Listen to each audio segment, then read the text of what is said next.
Hello students, কেমন আছো তোমরা সবাই? আশা করি সবাই ভালো আছো।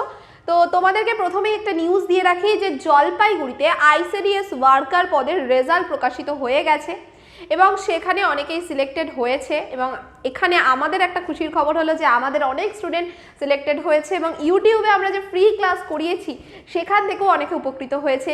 এবং এখন তোমরা অনেকে আমাদের কমেন্ট করেছো যে এর ইন্টারভিউর প্রিপারেশন কিভাবে আমরা করব, সেই বিষয়ে যেন আমরা ক্লাস নিয়ে আসি। তার জন্যই আজকের ক্লাসটা, যে অঙ্গনওয়াড়ি কর্মী পদের জন্য ইন্টারভিউর প্রিপারেশন কিভাবে নেব। তার সাথে তোমাদের একজনের কমেন্ট আমার ভীষণ ভীষণ ভালো লেগেছে, তার কমেন্টটা দিয়েই আজকের ক্লাসটা শুরু করব, যাতে তোমরাও বুঝতে পারো যে তোমাদেরকে পাশে থেকে আমাদের কতটা ভালো লাগছে। তো এই আজকের কমেন্টটা বলবো যার কথা, সেটা হচ্ছে পুতুল দেবনাথ। পুতুল দেবনাথ লিখেছে, প্রতিষ্ঠা এডুকেশনের প্রত্যেক স্যার ও ম্যাডামকে জানাই অনেক অনেক ধন্যবাদ। আজ জলপাইগুড়ি ডিস্ট্রিক্টের আইসিডিএস রেজাল্ট পাবলিশড হয়েছে এবং আমি সিলেক্টেড হয়েছি। সেই সময় আমার প্রাইমারি এক্সামও ছিল, কি করব বুঝে উঠতে পারছিলাম না। আইসিডিএস সিলেবাস, এক্সাম প্যাটার্ন কোনো কিছুই জানা ছিল না। সব ডাউটেই এই চ্যানেল থেকে ক্লিয়ার করি এবং এখান থেকে ভিডিও দেখে মাত্র কয়েকদিনের প্রিপারেশনে ভালো এক্সাম দিয়েছিলাম। খুব helpful classes, thank you again sir and madam. তো ও কি হয়েছে, সিলেক্ট হয়ে গেছে। এরকম তোমরা অনেকেই আছো যারা সিলেক্ট হয়েছে, বা অন্যান্য জেলা থেকেও যারা আমাকে দেখছো, যারা হয়তো ভবিষ্যতেও সিলেক্ট হবে, এখন থেকে ইন্টারভিউ প্রিপারেশনটাও করে রাখতে চাইছো, তো তাদের জন্য বলবো একদম ওয়েলকাম, তোমাদের জন্যই আজকের ক্লাসটা। তো প্রথমে আগে তোমাদের দেখিয়ে দিই যে রেজাল্টটা পাবলিশ হলো, অফিসিয়াল যে রেজাল্টটা সেটা একবার তোমাদের দেখিয়ে দিই। এখানে যে লিস্টটা দেওয়া হয়েছে সেটা হচ্ছে টোটাল 1627 জনের। এই লিস্টটা তোমরা দেখতে পাচ্ছ, 1627টি মেয়ের নাম এখানে রয়েছে এবং তাদেরকে তো এই প্রিপারেশন করতে হবেই। এছাড়া অন্যান্য জেলার যারা আছো, যাদের ধরো পরীক্ষা হয়ে গেছে, অপেক্ষা করছো রেজাল্টের, বা যাদের ধরো পরীক্ষা হয়নি কিন্তু এখন থেকেই প্রিপারেশন করছো, তারাও কিন্তু আজকের ক্লাসটা শেষ অবধি দেখো। তো প্রথমেই বলি যে কোনো ইন্টারভিউ তোমরা যখন দিতে যাবে, খুব বেশি ম্যাটার করে হচ্ছে তোমার পোশাক পরিচ্ছদ, তুমি কীভাবে ওখানে ব্যবহার করছো, এই বিষয়গুলো। তো প্রথম যখন কোনো তোমরা ইন্টারভিউ প্রিপারেশন করছো, তখন কিন্তু এই জিনিসটা তোমাদের মাথায় রাখতে হবে। তো এখানে দেখো, আমি তোমাদের কিছু রুলের কথা বলেছি, যেমন পোশাক পরিচ্ছদ কেমন হওয়া উচিত। হালকা রঙের শাড়ি পরার চেষ্টা করবে তোমরা, খুব ভারী কিছু না, ঠিক আছে। অবশ্যই শাড়ি পিন করে পরে যাবে। এছাড়া চুল পরিপাটি বাঁধা, চুল খুলে রাখবে না, বা সামনে থেকে চুল বেরিয়ে আছে এরকম যেন না থাকে, ভালো করে ক্লিপ দিয়ে আটকে যাবে। এছাড়া তোমরা যদি একটা ঘড়ি ক্যারি করতে পারো, সেটা কিন্তু অনেক পার্সোনালিটিটাকে অনেকটা ভালো দেখায়। কি দেখায় আর রয়েছে, আরামদায়ক জুতো পরো, হিলকে অ্যাভয়েড করো, হিল পরে যাওয়ার কোনো প্রয়োজন নেই। মেকআপের ক্ষেত্রে একদম তোমরা যদি কমফোর্টেবল হও তাহলে লাইট মেকআপ করবে, খুব উগ্র মেকআপ করে কেউ যাবে না। ডার্ক কালারের লিপস্টিক অ্যাভয়েড করো, একটু লাইট শেডের লিপস্টিক পরবে। যেহেতু সব মেয়েরা রয়েছে, তাই আমি মেয়েদের ড্রেস আপ নিয়েই পুরো ডিটেলসটা বলে দিলাম যে এই জিনিসগুলো, এগুলো কিন্তু একদম বেসিক, এটা তোমাদের মেনটেন করতেই হবে, ঠিক আছে। এছাড়াও আরও অনেক জিনিস ডিপেন্ড করে, সেগুলোও আস্তে আস্তে বলবো।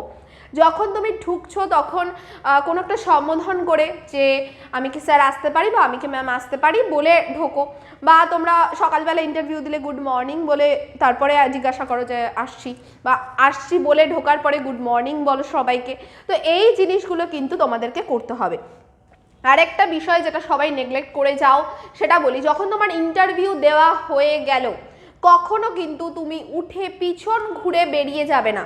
পিছন ঘুরে তাদের দিকে, ইন্টারভিউতে যারা নিচ্ছে তাদের দিকে পিছন ঘুরে বেরোনোটা কিন্তু একদমই ব্যাড ম্যানার। তো আমাদের কি করতে হবে, জাস্ট চেয়ারটা সরিয়ে একটুখানি পিছন দিকে হেঁটে তারপরে আমরা সাইড করে বেরোবো, ঠিক আছে। দরকার হলে আমরা একটা ডেমো ইন্টারভিউ ক্লাস তোমাদের দেখাবো।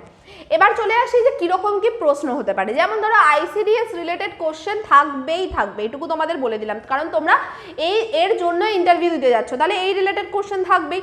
যেমন ধরো আইসিডিএস এর ফুল ফর্ম কি, integrated child development services. ICDS প্রকল্পটা কবে চালু হয়, 1975 সালে।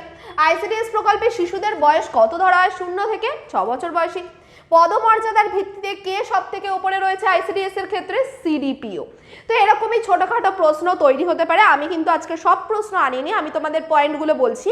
তোমরা যদি কমেন্ট করো, যদি এটা প্রচুর সংখ্যায় আমি কমেন্ট পাই, তবেই কিন্তু আমি ইন্টারভিউর ক্লাস নিয়ে আসবো। তো তার জন্য তোমাদের কি করতে হবে, যারা যারা এগুলো জানতে চাইছো তাদেরকে প্রচুর কমেন্ট করতে হবে, তাহলে আমি প্রত্যেকটা পয়েন্টের উপর ক্লাস আনবো। এবং এর থেকে যা যা প্রশ্ন তৈরি হয় সব করিয়ে দেবো। ইম্পর্টেন্ট ডেজ যেমন নারী দিবস, শিশু দিবস আমি দুটো লিখে রেখেছি, এছাড়াও আরও কিছু ইম্পর্টেন্ট ডেজ যেটা নারী এবং শিশু রিলেটেড সেগুলো আমাদেরকে পড়তে হবে। প্রকল্প সমূহ ভেরি ভেরি ইম্পর্টেন্ট, এখান থেকেও কিন্তু তোমাকে যে কোনো কিছু জিজ্ঞাসা করতেই পারে, কারণ আইসিডিএস একটা ইটসেলফ একটা প্রকল্প। তাহলে এছাড়া আর কোন কোন প্রকল্প আছে যেটা নারীদের জন্য করা হয়েছে, শিশুদের জন্য করা হয়েছে, সেগুলো আমাদের জানতে হবে। যেমন আমি 3টে নাম লিখে রেখেছি, কন্যাশ্রী, রূপশ্রী, সবুজ সাথী। তো এই যে নামগুলো, প্রকল্পগুলো, এখান থেকে কি কি প্রশ্ন তোমাকে করতে পারে ইন্টারভিউর তরফ থেকে, এখানে করতে পারে যে এই প্রকল্পটা কবে চালু হয়, কাদের জন্য এই প্রকল্পটা, কাদেরকে কিভাবে সাহায্য করা হচ্ছে। তো এই নিয়ে ডিটেলস তোমাদেরকে একটু জেনে রাখতে হবে। এবার অনেকেই মনে করতে পারো যে তাহলে ম্যাম কি কি পড়ে যাব বলুন, তার থেকে কি কমন পাবো?